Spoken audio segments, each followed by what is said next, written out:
ये फुटबॉल की शेप की बिल्डिंग है मीटेओरोलॉजिकल स्टेशन, जो यहाँ के वेदर की रिसर्च के लिए बना हुआ है।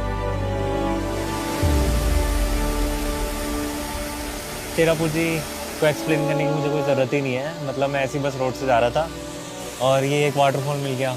और ऐसे ही पता नहीं आपको कितने सारे वाटरफॉल मिल जाएंगे, ना जिनका कोई नाम है, ना कोई ऐसे कोई टूरिस्ट स्पॉट है, कुछ भी नहीं है। और कितना ब्यूटीफुल और कितना कितना रिलैक्सिंग सा होता है, मतलब ऐसे छोटा सा वाटरफॉल मिल जाए।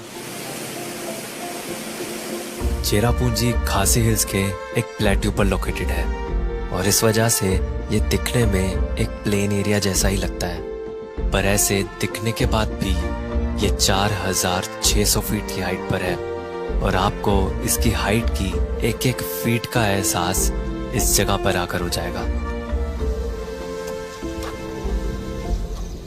Oh my God.